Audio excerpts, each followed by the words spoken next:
예, 일심강님도 오셨네요. 예, 자, 반갑습니다. 자, 잠깐, 잠깐 명상하고 공부에 들어가도록 할게요.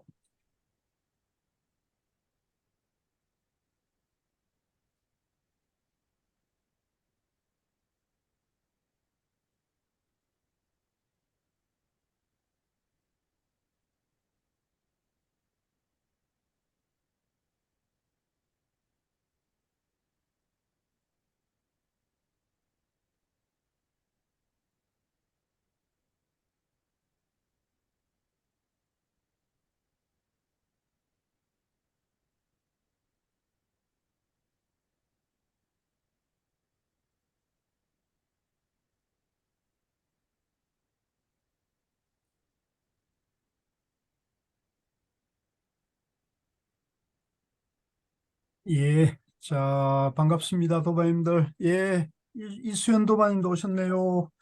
반갑습니다. 네, 안녕하세요.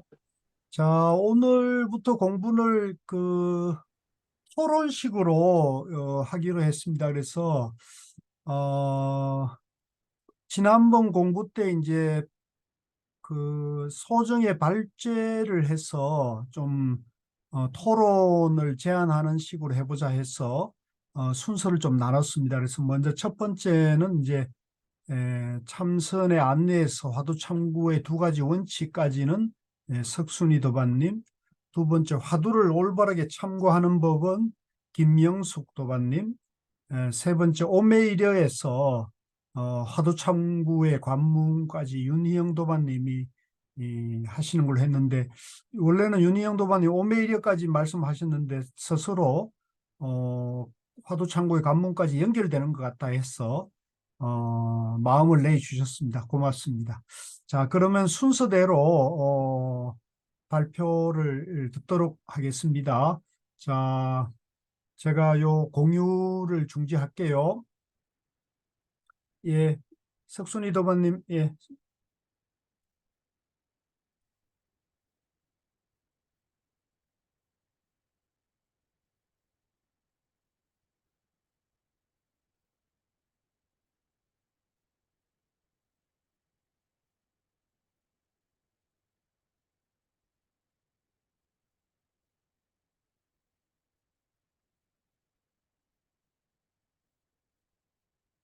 예, 예, 네, 바로 시작하겠습니다. 예, 네, 저희가 지난주부터 지도자 과정에서 원택 스님께서 엮으신 성철 스님 화두 참선법을 공부하고 있습니다.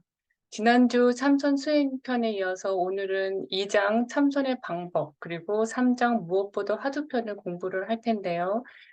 제가 먼저 참선의 방법과 무엇보다 화두에서 공부할 때 피해야 할 세 가지, 수자 5개, 화두 참고의 두 가지 원칙을 발표를 하고요. 이어서 김영숙 도반님께서 화두를 올바르게 참고하는 법, 그리고 윤영 도반님께서 오메이려와 화두 참고의 관문에 대해서 발표해 주시겠습니다. 그래서 참선의 방법, 참다운 고요함에 이르기 위하여 편에서는요, 참선을 어떻게 할 것인가에 대해서 중부경전의 말씀을 인용하고 있습니다. 제가 한번 읽어보겠습니다. 이와 이를 맞닿게 하고 혀로 입천장을 누르고 마음으로 마음을 제복한 사람에게는 선하지 못하고 악한 탐진치의 생각이 사라지느니라. 이 삼독이 사라짐으로써 내심이 안립정지하여 일심을 성취하여 등지를 얻느니라. 네. 이렇게 우리가 좌선이 중국에서 건네온 방법이 아닌가라고 생각하실 수가 있는데, 중부경전에서 말씀하신 것처럼 좌선은 중국에서 발달된 방법이 아니라 근본불교에서 부처님이 가르치신 방법이 그대로 전해 내려온 것입니다. 그래서 우리가 공부를 하려면 앉는 자세부터 입을 다물고 단정히 하여 마음을 돈독히 해야 합니다. 이렇게 마음으로 마음을 제복하면 탐진치의 삼독이 소멸하여 내심이 우리 마음이 편안하고 고요하여 일심을 성취하고 삼매에 들어가 정과 해를 고루 갖춘 경계를 얻게 되는 것입니다. 우리 마음이 복잡하고 번뇌망상이 왔다 갔다 하는 것은 모두 탐진치 삼독 때문입니다. 이 삼독의 뿌리는 제8 아리아식의 근본 무명에 있는 것이기 때문에 이 근본까지 다 끊어야 합니다.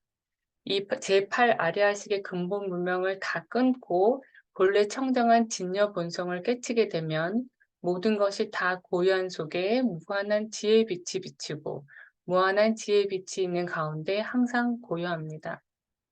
이것을 고요할 적, 빛일 조, 적조라고 하는데요.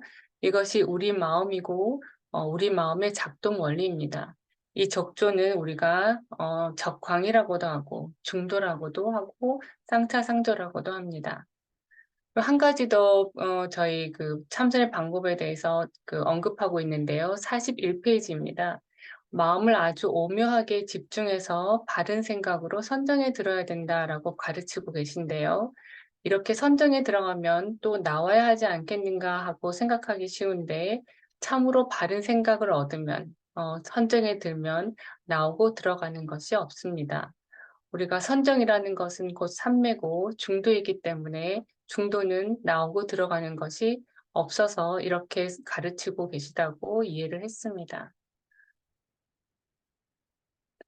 그리고 참선의 방법에서 한 가지 더 선삼매에 적합한 장소를 선택하라고 하셨는데요. 조사 스님들께서는 고요한 처소에서 공부하는 것보다 아주 시끄러운 곳에서 공부가 잘 되도록 노력하는 사람은 조용한 곳에서 공부하는 사람보다 백천만 배나 효과가 더 크다라고 자주 말씀하셨습니다. 우리가 공부할 때는 조용한 곳을 선택해서 공부해야 합니다. 그러나 조용한 곳만 집착해서는 안 됩니다. 조용한 곳을 찾는 목적은 선산매를 익히는 데 편리한 장소를 취하는 것이지 이 조용한 장소 그 자체가 목적이 아니기 때문입니다. 공부하는 데 모든 장애를 없애고 공부를 열심히 할 수 있는 환경을 스스로 만드는 것이 중요합니다. 분주한 곳에서도 공부가 잘 되면 환경이 분주하다, 고요하다 이런 생각이 없어지고 언제든지 고요한 곳이 되는 것입니다. 이렇게 참다운 고요한 곳이란 환경이나 장소가 아니라 자기 마음을 쉬는 데 있습니다. 즉 발심하는 데 있습니다. 자선도 결국 방편입니다. 앉는 데 집착하고 조용한 곳에 집착하면 그것은 공부가 아니고 병이 됩니다. 집착심을 떠나서 우리가 공부를 하면 앉았다 해도 앉은 것이 아니고 서 있다 해도 서 있는 것이 아니라 이것이 참 공부인 것입니다. 그리고 45페이지에서는 이제 기와장으로 거울 만들기라는 그 남학 해양선사와 그의 제자인 마조 스님의 일화가 있는데요. 이 일화도 자선의 집착함을 경책하고 있습니다. 일화 내용은 생략하도록 하겠습니다. 이렇게 성철 스님께서는 항상 밥 얘기만 할 것이 아니라 밥을 먹는 사람, 즉 참선을 실천하는 사람이 되어야 한다고 항상 강조하고 있습니다. 내용들이 간단해서 짧게 계속 넘어가겠습니다. 그래서 3장 무엇보다 화두편 첫 번째, 공부할 때 피해야 할 세 가지인데요. 이 세 가지는 바로 돈, 이성, 명예를 말합니다. 이 세 가지를 피해서 화두 공부하는 기초로 삼아야 합니다. 먼저 첫 번째 돈을 살펴보면요. 공부하는 사람 눈에 돈이 보이면 공부는 그만이다. 돈을 멀리하고 초탈한 사람이라야 대도를 성취할 수 있다. 이렇게 말씀하셨는데요. 정말 저희 요즘 이 자본주의 시대에 돈에 초탈할 수 있는 사람이 얼마나 있을까요? 네, 선태 스님께서도 이 돈은 꼭 피해야 되는 세 가지 중에 하나다라고 말씀을 하셨고요. 두 번째는 이성입니다. 그래서 제가 꼭 말씀드리고 싶었는데 수행자라면 전혀 이성을 생각하면 안 되고 우리 같은 제가자라도 배우자 위해서는 생각도 하면 안 된다고 합니다. 부처님께서도 이 이성을 피하는 것이 그만큼 어렵기 때문에 이렇게 말씀하셨어요. 여자와 같은 장애물이 두 가지만 되어도 성불할 사람이 아무도 없다. 네, 많은 분들이 공감하시리라고 생각합니다. 그리고 이 공부할 때 피해야 할 세 가지 중에 마지막은 명예인데요. 앞서 그 돈, 재물병이나 이성, 여자병은 결심만 단단히 하면 그래도 벗어날 수가 있습니다. 그리고 이런 병에 걸리면 주위에서 욕이라도 하니까. 그런데 이 이름병, 이 명예병이라는 것은 걸리게 되면 남들이 더 칭찬해 주기 때문에 고치기가 어렵습니다. 그래서 돈, 이성, 명예 중에서 이 명예병이 가장 무섭고 고치기 어렵다라고 경책하고 계십니다. 그래서 우리가 서로 반성해서 이 세 가지를 완전히 벗어나서 참으로 출격 대장부가 되어 크게 자유자재한 해탈도를 성취해야 한다라고 말씀하셨습니다. 다음은 55페이지 수자 5개입니다. 공부하는 사람이 지켜야 할 5개인데요. 우리가 화두 공부하겠다는 결심이 섰다면 이 5개를 철칙으로 삼아야 합니다. 이 수자 5개의 첫 번째는 잠을 적게 자야 합니다. 3시간 이상 더 자면 수도인이 아닙니다. 가장 수승한 것은 장자부라이지만 사람마다 근기가 달라 일률적으로 강요할 수가 없기 때문에 차선으로 잠을 적게 자라고 말씀하셨습니다. 두 번째는 말하지 말아야 합니다. 우리가 말할 때는 화두가 없어지기 때문에 굳은 말뿐만 아니라 좋은 말도 남과 말하지 말아야 합니다.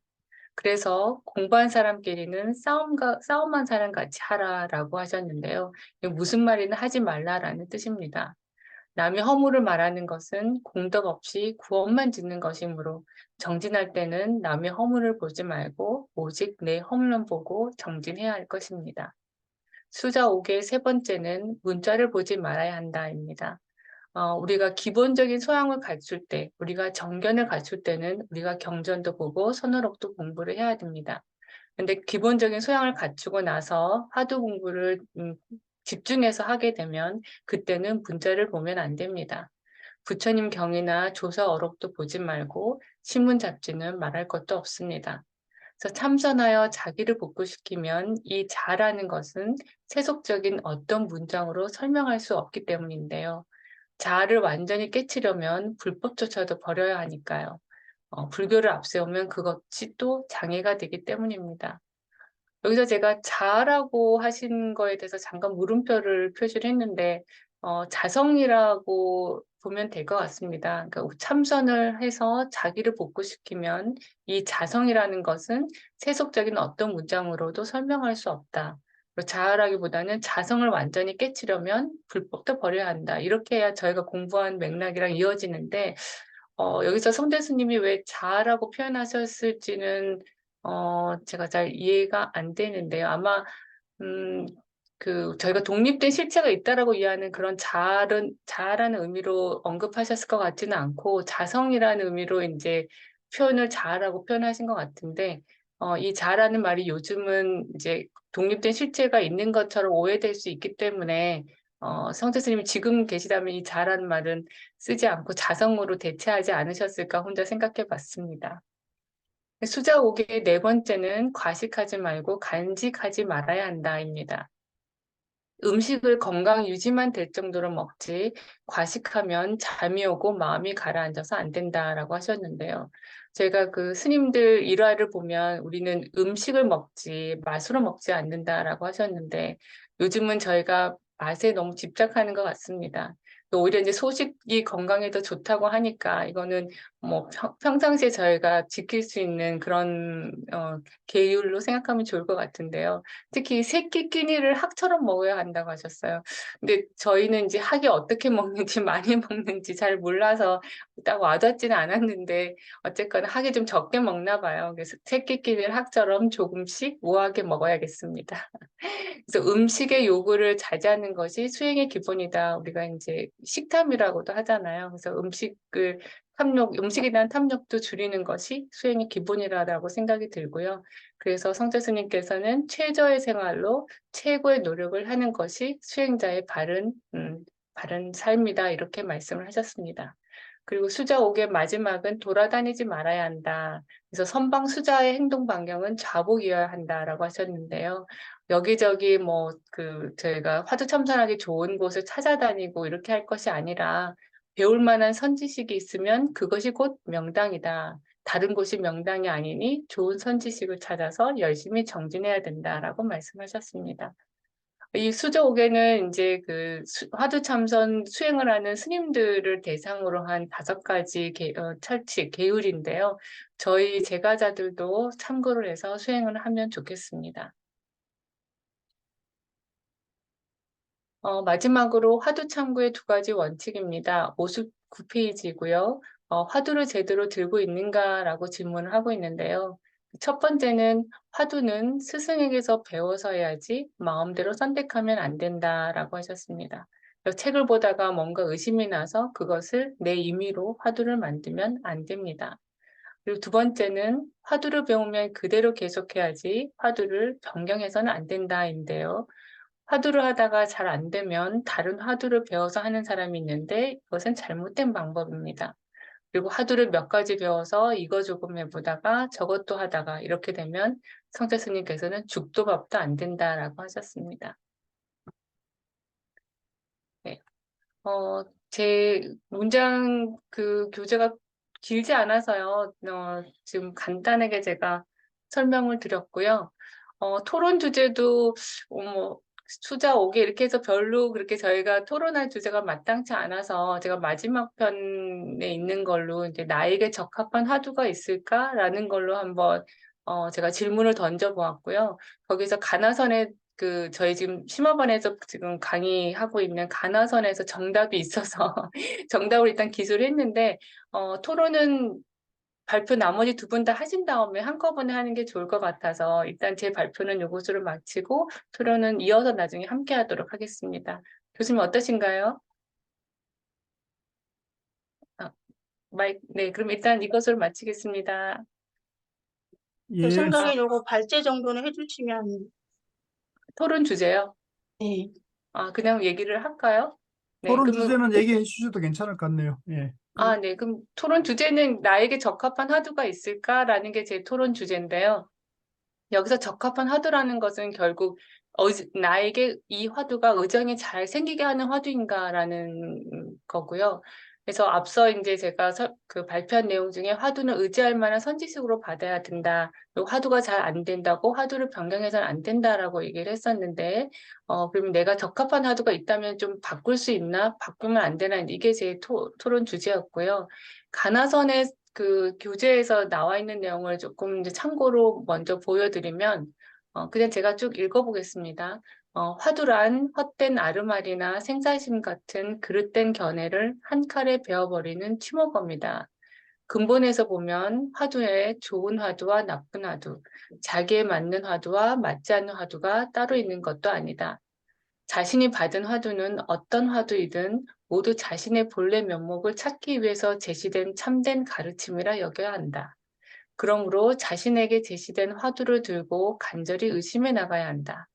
다만 개개인의 사정에 따라서 선지식의 점검을 받아 다른 화두를 제시한다면, 선지식께서 다른 화두를 제시해 주신다면 바꿔서 해볼 수는 있다. 그러나 선지식이 다시 화두를 제시해 주기 전에는 참고하고 있는 화두에 진정한 의심이 나지 않아 자신에게 맞지 않는 것 같더라도 지극하고 간절하게 들어가면 진의가 돈발할 때가 있을 것이다.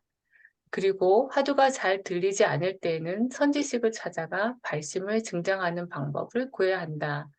네, 이렇게 가나선에서 저에게 가르침을 주고 있습니다. 그래서 앞서서 이제 나에게 적합한 화두가 있을까라고 다시 질문을 했을 때, 화두가 잘 안 들린다고 해서 화두를 바꾸지 말고 선지식을 찾아가서 내가 다시 그 발심을 잘 증정하는 방법을 여쭈어서 구하든지 아니면 진정 의심이 나도록 간절하고 지극하고 간절하게 이제 이렇게 화두 참선을 계속 하는 것이 한 방법이 있고, 만약 이게, 좀 어려움이 있어서, 잘 안 될 때는, 본인 스스로 그냥 임의로 바꾸는 게 아니라 선지식의 점검을 받고, 다른 화두를 받아서 바꿔서 해볼 수는 있다라고 일단 가나선에서 설명하고 있는데요.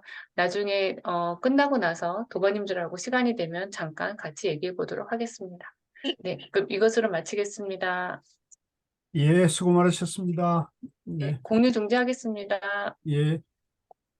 다음 순서는 일심각 도반님이시요. 네, 예. 카메라 네, 예, 예. 예, 네, 말씀해 주시죠. 예. 네. 저는 화두를 올바르게 참고하는 법 해서 예. 이것을 요약 정리를 해보기는 했고요. 저는 PPT로 해서 그걸 발제할 정도까지는 아니어서 안 했고, 이거를 예. 화두를 올바르게 참고하는 법에 대해서는 저도 굉장히 궁금증을 가지고 있었거든요. 그래서 여기를 보니까 화두는 잠깐 이렇게 화두 법문, 제가 화두 법문 예를 들은 것 1, 2 화두 법문 두 개를 제가 이렇게 이야기를 해서 읽어 드릴 거고요.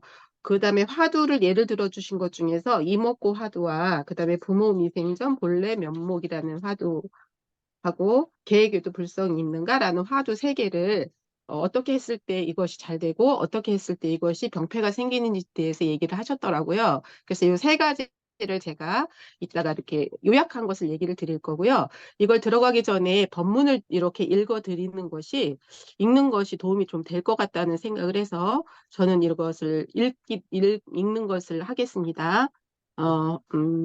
페이지는 61페이지고요. 화두를 올바르게 참고하는 법. 화두는 글자 자체에 뜻이 있는 것이 아니니 글자에만 빠져서는 안 됩니다. 화두는 암호 밀명이므로 글자 너머에 있는 뜻을 알아야 합니다. 이 선종에서 유명한 화두 백칙에 송을 붙인 운문중의 설두 스님이 공부하러 다니실 때 절에서 한 도방과 정전백수자, 즉 뜰 앞에 잣나무 화두에 대해 이야기를 하고 있었을 때 심부름을 하는 행자가 빙긋이 웃고 있었습니다. 그래서 손님이 간 후에 스님이 부르셔서 이놈아 스님들 법담하는데 왜 웃어? 이렇게 말씀을 하셨을 때 허허 눈 멀었습니다. 정정백수자는 그런 것이 아니니 제 말을 들어보십시오. 그리고는 이런 개송을 읊었습니다. 흰 토끼가 몸을 비켜 옛길을 가니 눈푸른 매가 언뜻 보고 토끼를 낚아가네. 뒤쫓아온 사냥개는 이것을 모르고 공연히 나무만 안고 빙빙 도는 도다. 뜰 앞에 잡나무라 할 때 그 뜻은 비유하자면 토끼에 있지 잣나무에 있는 것이 아닙니다. 그래서 마음 눈 뜬 매는 토끼를 잡아가 버리고 멍텅구리 개는 잣나무라고 하니 나무만 안고 빙빙 돌고 있는 것입니다. 나무 밑에 가서 천년 만년 돌아봐야 그 뜻은 모르는 것입니다. 이것이 바로 조금 전에 말했듯이 화두는 아무다 하는 것입니다. 그러므로 함부로 생각나는 대로 이리저리 해석할 수 없는 것임을 짐작할 수 있을 것입니다. 화두에 대해 또 좋은 법문이 하나 있는데 불감해금이라고 합니다. 오색비단 구름 위에 신선이 나타나서 손에 든 빨간 부채로 얼굴을 가리었다. 누구나 빨리 신선의 얼굴을 볼 것이요. 신선의 손에 든 부채는 보지 말아라. 신선이 나타나기는 나타났는데 빨간 부채로 낯을 가렸습니다. 신선을 보기는 봐야겠는데 낯가리는 부채를 봤다고 신선을 보았다고 말할 수 있겠습니까? 화두에 대해서는 모든 법문이 다 이렇습니다. 정전백수자니 삼서근이니 조주무자니 하는 것은 다 손에 든 부채입니다. 눈에 드러난 것은 부채일 뿐입니다. 부채 본 사람은 신선 본 사람이 아닙니다. 빨간 부채를 보고서 신선 보았다고 하면 그 말을 믿어서야 되겠습니까? 이렇게 말씀을 하셨는데요. 제가 이쪽에 정정백수자 여기에서 그 행자가 읊은 이 말 속에서 뜰 앞에 잣나무라 할 때 그 비유할 때 토끼에 있지 잣나무에 있는 것이 아닙니다. 이렇게 말을 했었거든요. 그 마음 눈 뜬 매는 토끼를 잡아가 버리고 그랬을 때 마음 눈 뜬 매는 이 말이 이렇게 의문이 가는 거예요. 마음 눈 뜬 매. 마음 눈 뜬 매가 이 중독, 성불한 사람을 얘기를 하는 것일까요? 그것에 대한 의심이 조금 이렇게 의문이 좀 들어서 이해가 이렇게 확실히 안 되는 부분이어서 한번 여쭤보고요. 음, 우리가 이렇게 나의 불성, 자성, 내가 부처인데 우리가 화두 참고를 해서 이 비유를 빨간 부채를 든 신선 이렇게 얘기를 했는데 신선이 나타나기는 나타났는데 빨간 부채로 낯을 가렸습니다. 그런데 신선을 보기는 봐야겠는데 낯가리는 부채를 봤다고 신선을 보았다고 말할 수 있겠습니까? 이렇게 말씀을 하셨거든요. 화두를 해서 우리가 어, 아까 부채 이게 우리가 조자 무자나 정전백수자나 이런 것은 다 부채라고 말씀을 하셨는데 화두를 들어서 이 빨간 부채로 낯을 가른 신선을 보는 것이 화두를 참고하는 거다라고 저는 이해를 했거든요. 그래서 여기서 이목고 화두를 예를 이렇게 들어주셨어요. 이목고 화두 예를 들었을 때 어떻게 얘기를 하셨냐면 이것이 무엇인고, 이것이 무엇인고, 이렇게 생각만 하면, 생각하면서 가만히 들여다보고 앉아있는 시기 되면, 한 곳에 마음을 두고 고요함에 빠지는 폐단이 생긴다. 이렇게 말씀을 하셨습니다. 그리고 화두 자체가 경계가 되어서 내가 지금 들여다보고 있는 이것이 무엇인고 하는 병폐가 또다시 따라 붙는다고 말씀도 하셨고요. 그리고 보고, 듣고 하는 이것이 무엇인고는 그저 보고 듣고 하는 경계를 따라 이것이 무엇이냐 하면서 마음이 산란해지는 병폐가 생긴다고 말씀을 하시면서 그래서 이목고 화두를 할 때는 이 병폐, 저 병폐를 없애시기 위해서 조사 스님들이 하신 화두를 주셨는데 그 화두가 바로 마음도 아니요, 물건도 아니요, 부처도 아닌 이것이 무엇인고라는 화두를 하라고 하셨습니다. 이 화두를 주실 때도 이목구를 하다 막히는 구분을 하셨는데요. 이목구를 하다 막히는 사람이 찾아오면 이목구 화두를 어, 이목구 화두를 아주 버리라고 하지 않으셨고요. 병폐가 깊이 든 사람에게는 아예 버리라고 하고 완전히 다른 화두를 가르쳐 주셨고요. 화두를 좀 들었다 싶은 사람에게는 마음도 아니고 물건도 아니고 부처도 아닌 이것이 무엇이냐를 알려주셨다고 합니다. 이렇게 구분해서 알려주다 보면 조금은 달라졌다고 말씀하십니다.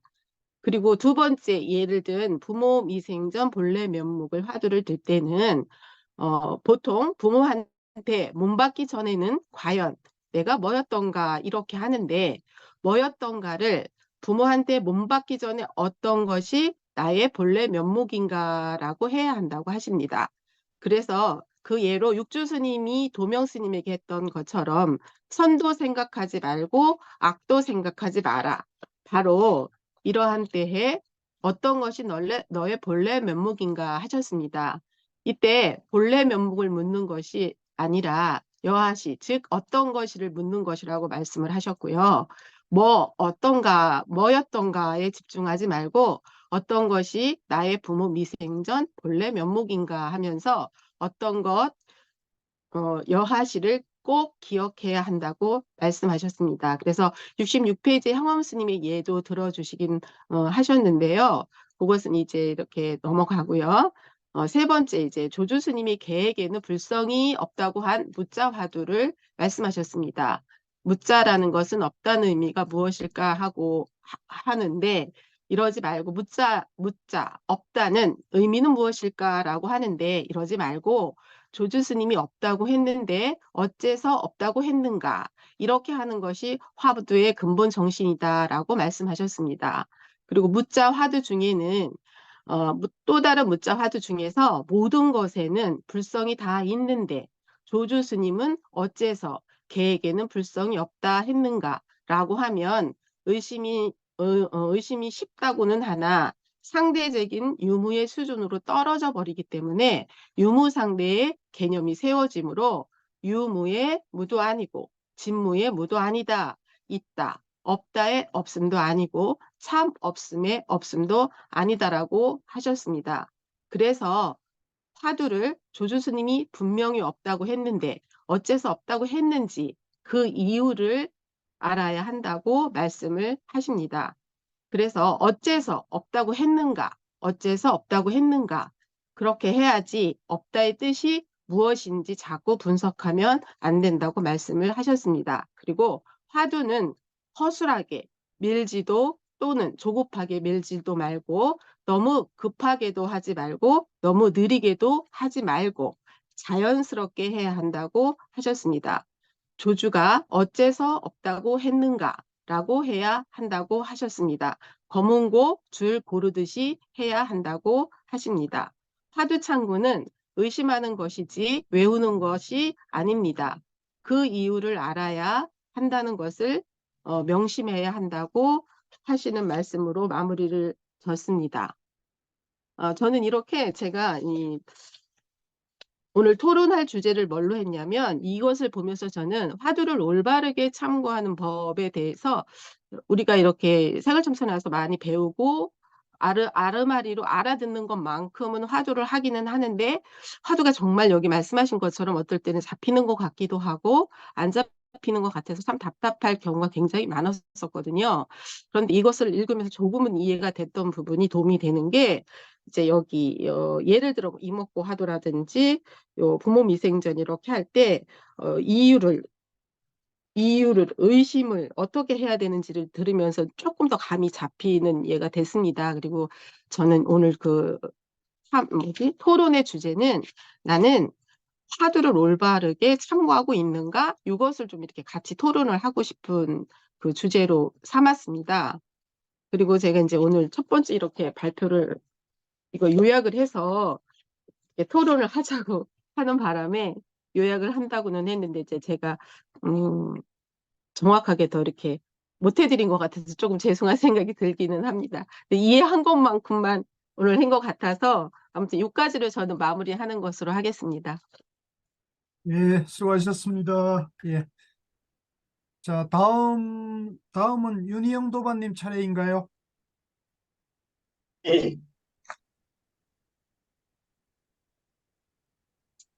화면 보이시나요? 예, 화면 보입니다. 제가 맡은 부분은 오메이려 화두 참관, 오메이려를 하다 보니까 뒤에 다음 하실 분 뭐지? 이렇게 하다 보니까 연계에 있어서 제가 이어서 같이 하겠습니다. 예, 화두 참관을 하게 되면 이제 오메이려가 맨 나중에 나오는 건데 그 책을 보니까 오메이려를 먼저 설명했다는 이유는 좀 그게 화두를 얼마나 철저하게 들어가 있는가에 대한 기준이라고 생각해서 아마도 앞에다 먼저 놓지 않았을까 하는 생각을 해봤고요. 아시다시피 화두 삼가는 동정이려, 몽중이려, 오매이려 이렇게 됩니다. 그러니까 오매이려는 깨달음의 기준 문턱이다라고 성철스님께서 말씀을 하신 부분들이 많으세요. 그래서 저는 이제 요거 발표 준비를 하면서 제가 입문반부터 지도반까지 가지고 있는 책을 다 참고를 하고 또 뭐 생각나는 거 뭐 아니면 제가 알고 있는 거 아니면 이거지 않을까 하고 제가 추측하는 것까지 다 넣었고요. 그래서 앞에 두 분 하는 내용하고 겹칠 수는 있어요. 왜냐하면 제가 요거는 내 공부다 하고 발표 준비가 아니고 요건 내 공부다 생각하고 만들었기 때문에 조금 웃을 수도 있지만 네, 제가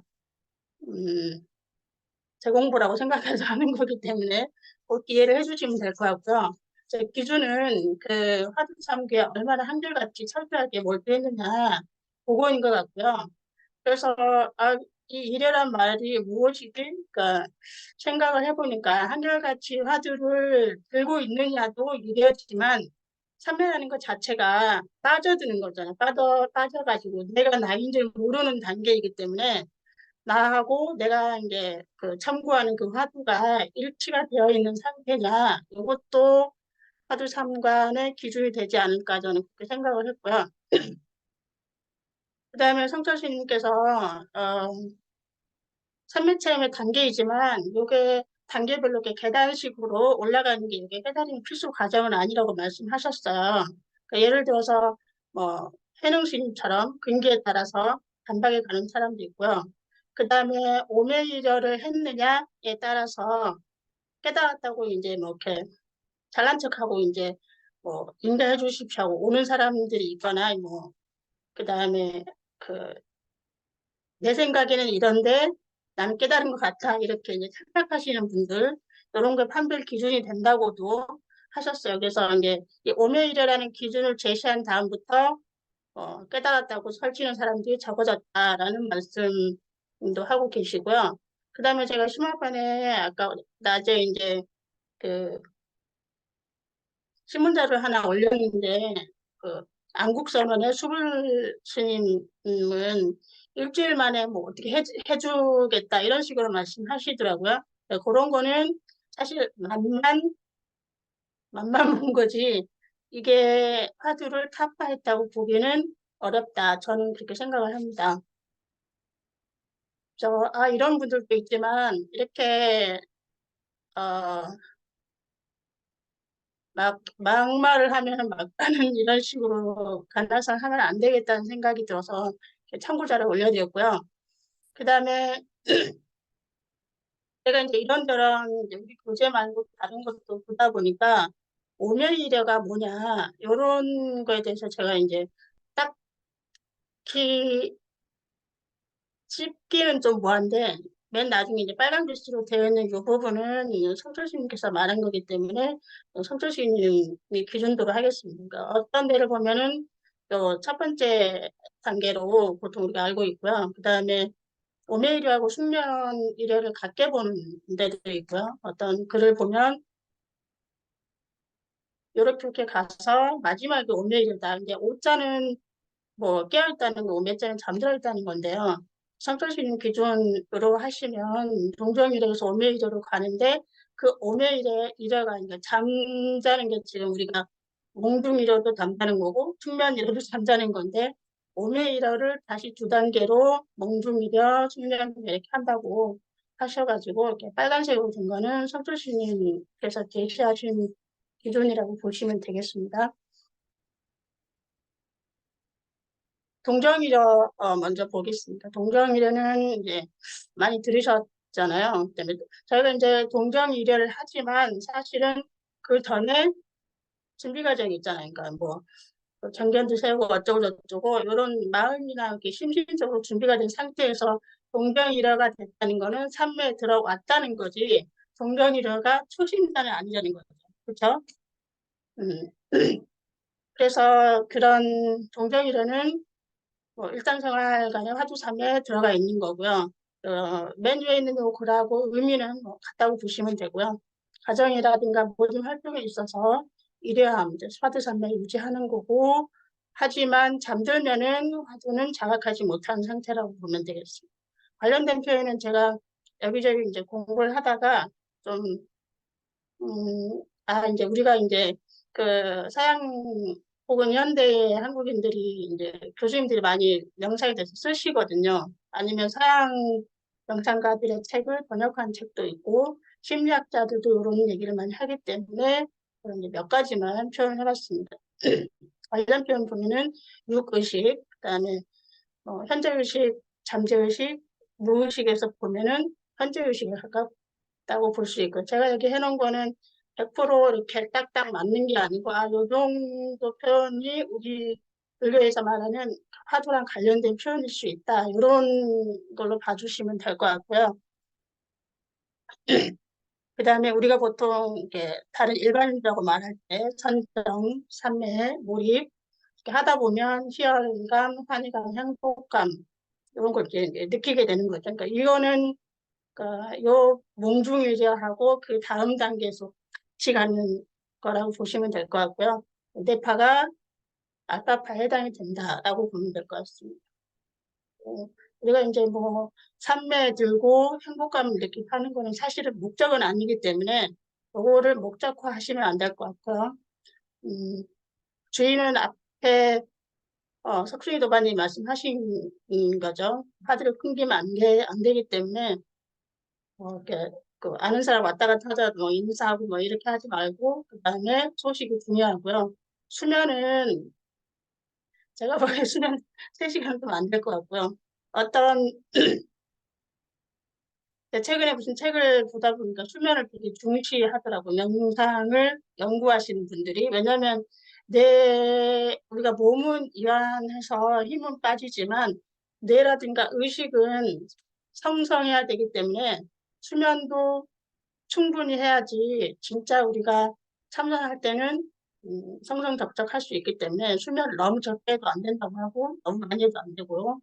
그 다음에 왔다 갔다 하지 말고 저 같은 경우는 명상을 하기 전에 이제 돈 좀 벌고 여유가 좀 생기면 해외 여행도 가고 국내 여행도 가고 맛집도 많이 가고 그래야지 이랬었는데요. 사실 제가 명상을 시작하고 나서는 그런 생각이 싹 없었어요. 명상이 중요하지 어딜 돌아다녀 이런 생각이 이제 들거든요. 그런 거.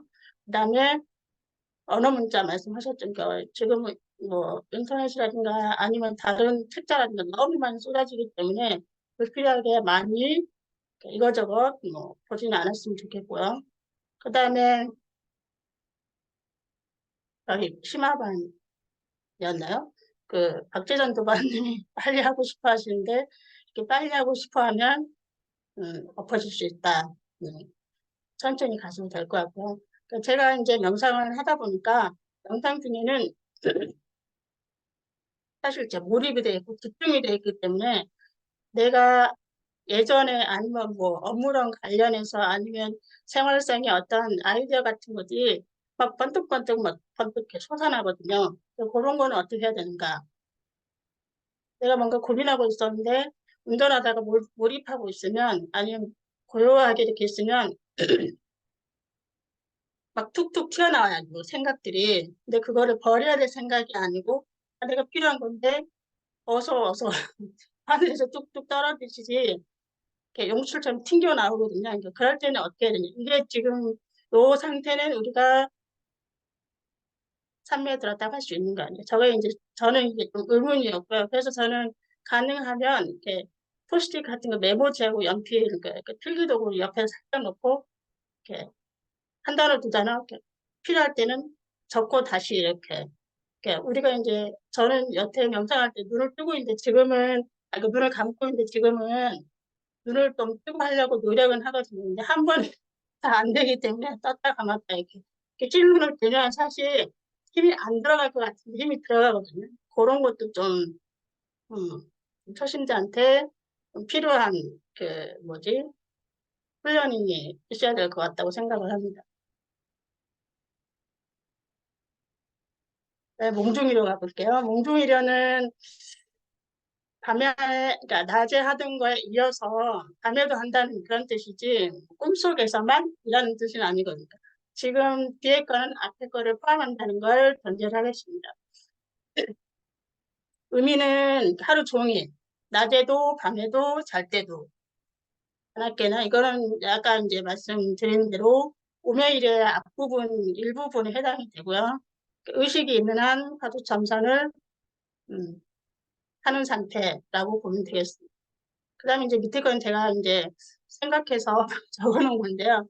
어떤 꿈을 꾸고, 이제 낮 동안에 동정이라는 말할 것도 없고, 우리 자다가 꿈을 꾸잖아요. 그러면 어떤 꿈을 꾸어도 구애받지 않고 다시 화두로 돌아올 수 있는 상태가 몽중이라가 아닐까. 네, 관련 표현을 보시면 되고요. 그 다음에 의식 중에서는 잠재의식, 수면 중에는 렘수면, 그 다음에 뇌파에서는 세타파, 이런 식으로 제가 정리를 해볼 수 있고요. 주의사항은 방금 말씀해드린 대로고요. 그 다음에 그 맨 아랫줄에 보면 제가 이제 대학 때 이제 뭐 호전몽 장자를 읽어봤는데 아 이거는 뭐지? 제가 이제 그런 거를 이해할 수도 없고 경험을 해볼 수도 없으니까 관심조차 갖지 않게 됐는데 요것 때문에 아, 호전몽이 이걸까? 뭐 자각몽은 이걸까? 예지몽은? 뭐 이런 건 생각을 한번 해보게 됐는데 아직은 뭐 이걸 가지고 토론할 것까지는 아니고요.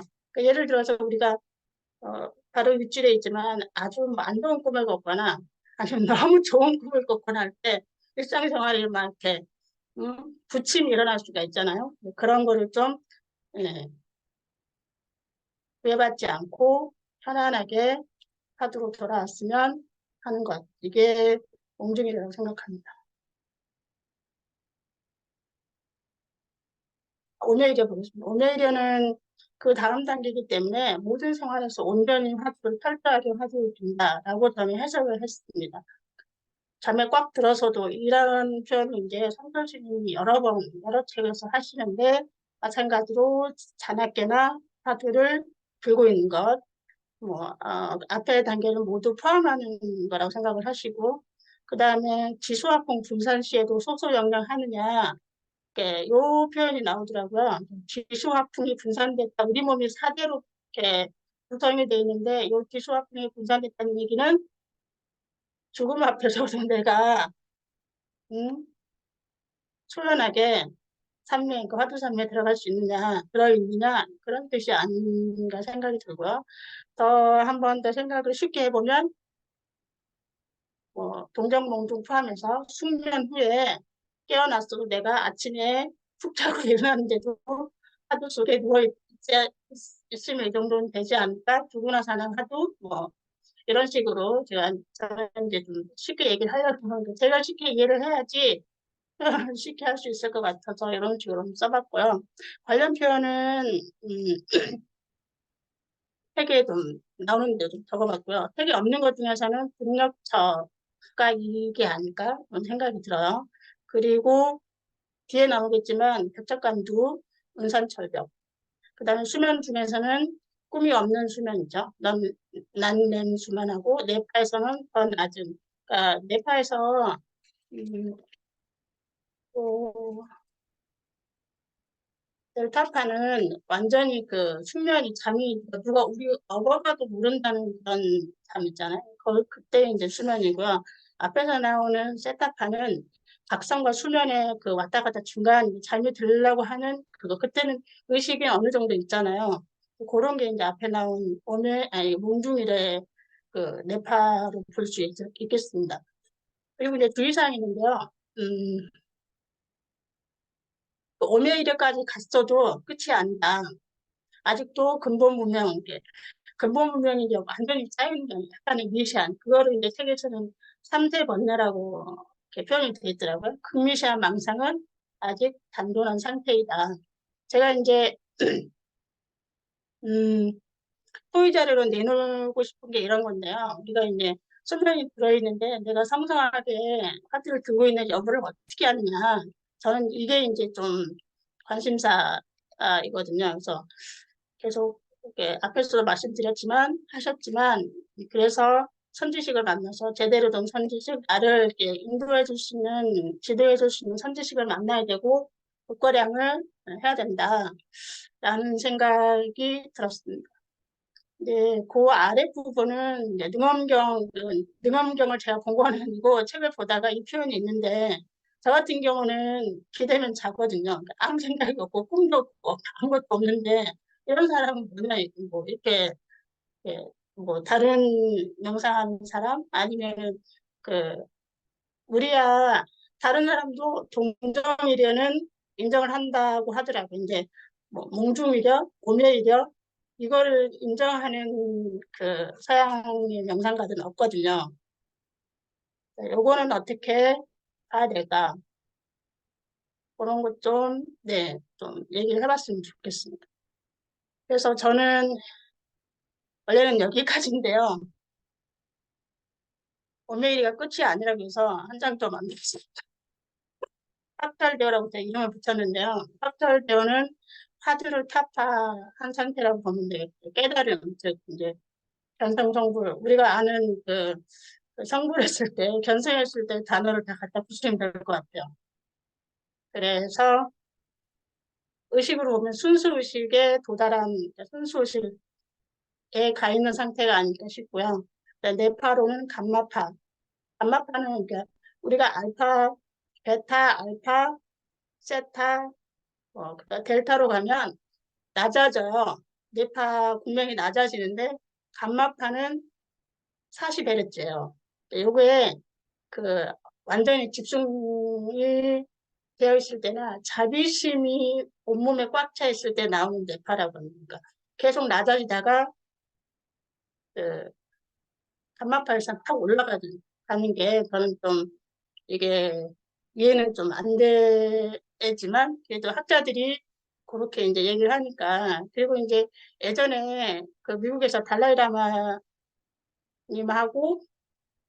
민규르 림포체 같은 그 고대 그 티베트 승려 있잖아요. 수행자 네팔 검사를 했는데 그런 파가 나왔다고 하더라고요. 요거는 경험을 안 해봤으니까 계속 이렇게 좀 전달하는 쪽에 치우쳐서 제가 좀 답답하고 아쉽기는 해요. 그리고 이제 다른 책을 보니까 이 순수의식이 제가 안마라식에 해당이 되는 것 같아요. 그 다음에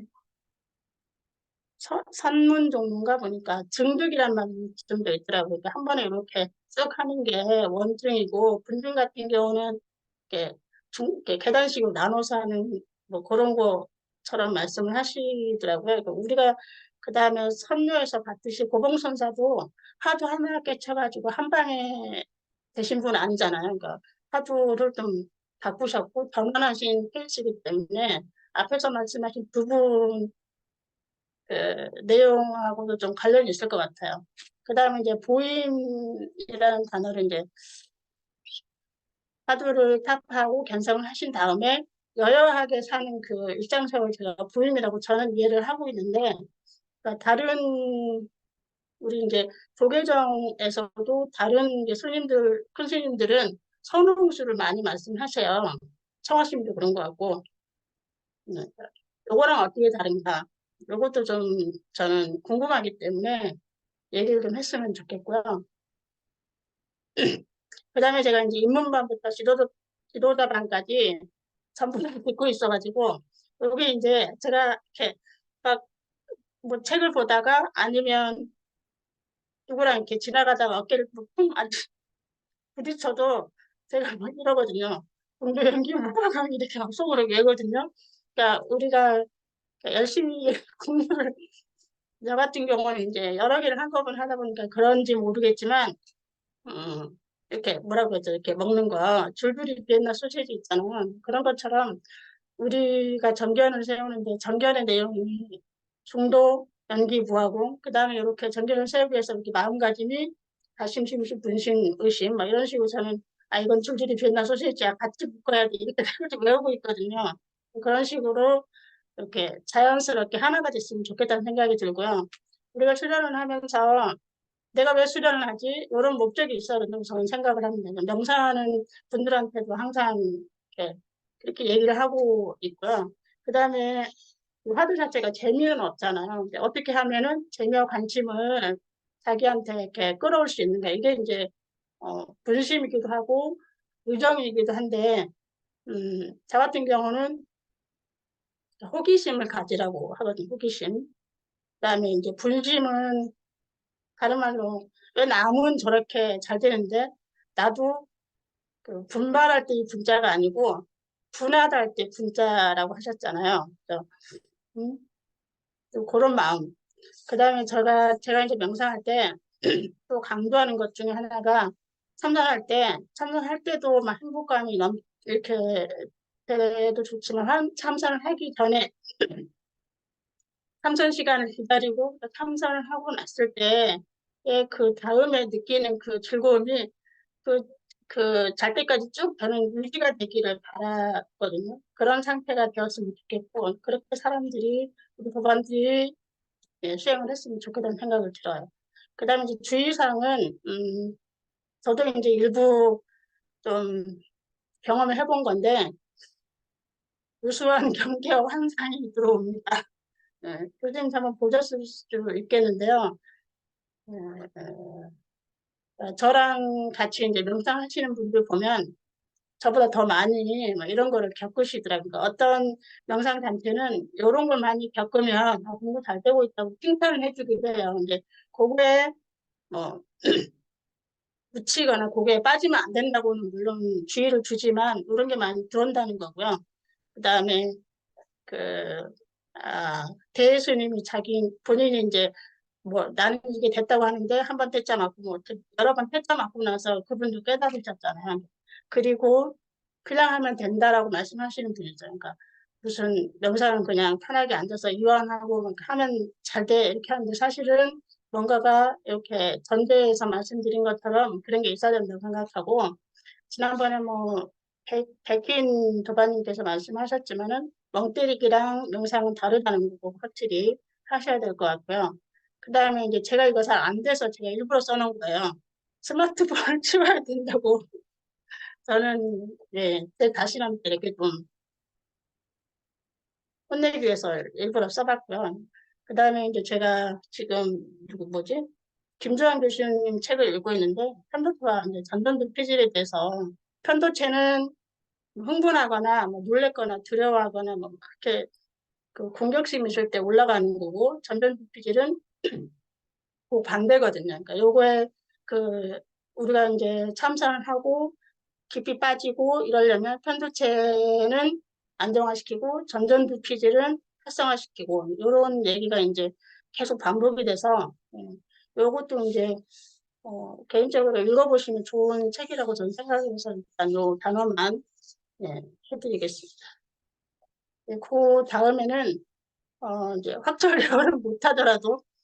대우를 못하더라도 몸과 마음이 정말 편해져요. 그러니까 어떤 대주인분 중에 하나는 본인 스스로 말씀하시기를, 어, 그리고 뭐 본인이 탈바꿈 했다고 이렇게 말씀하시는 분이 있을 정도로 그 건강이라든가 뭐 마음 상태가 많이 좋아지신 분이 계시고요. 그 다음에 우리가 이제 이 참선을 함으로써 평상심 무시하고 화를 안 내는 것 자체가 정말 이점 중에 큰 이점이라고 저는 생각을 해요. 제가 이제 이것 때문에 엄청 도움을 많이 받고 있어요, 저도. 그 다음에 이렇게 중도장기하는 서우면 이 가치관으로서 인생의 나침반을 삼으면 앞에 말씀드린 대로 평상심 유지하고 화도 조절하고 대인관계, 업무관계 다 잘 될 수 있다고 저는 생각을 합니다. 그 다음에 이제 그 이마경 말씀 생각나는데요. 죽을 때 백마장 앞에 가서도 나 이만큼 수련했으니까 할 말은 있다. 그거 이제 외우라고 말씀하셔서 제가 외워서 써놨고요. 그 다음에 이제 저희가 이제 불교라는 테두리에서 간화선을 하지만 사실 참선도 명상이 저는 참선이 명상의 뭐 교집합 뭐 이런 필요 조금 풍분도 근육을 따지긴 좀 그렇지만 저는 명상보다 참선이 더 이렇게 월등한 거라고 보기는 해요. 하지만 그러니까 우리가 기도 열심히 하고 이런 것도 사실 그 그중에 일부이기 때문에 저는 우리가 불교긴 하지만 전부 다 통합해서 예를 들어서 우리가 이렇게 지도자반 하고 나서 누구한테 이제 뭐, 명상이나 참선을 가르친다고 할 때 명상하려면 뭘 먹어야 돼 이렇게 얘기할 수가 있단 말이죠. 호흡은 어떻게 해야 돼요? 운동을 해야 말아 이렇게 물어본다면 이게 우리가 이제 전반적으로 다 어느 정도는 좀 깨차고 있어야 되지 않을까 싶어요. 그러니까 우리 교육이나 이렇게 뭐 학생들 가르칠 때도 뭐 통합형 인간 뭐 이렇게 말씀을 많이 하잖아요. 우리도 종교를 초월해서 좀 여러 가지를 많이 좀 공부를 해 가지고 그 중에서 참선을 이렇게 베이스를 해서 공부를 했으면 좋겠다 하는 생각에서 마지막 장을 채워봤습니다. 네, 이상입니다.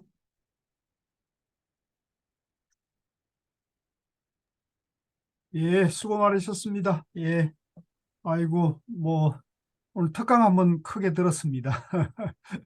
자, 지금 시간이 9시 정도 됐네요. 좀 10분 쉬었다가 토론을 9시 10분에 시작하도록 그렇게 하죠. 토론할 순서는 아까 우리 발표하신 순서대로 이렇게 쭉 그렇게 하시면 될 것 같습니다. 자, 그러면 10분 휴식하도록 할게요. 예.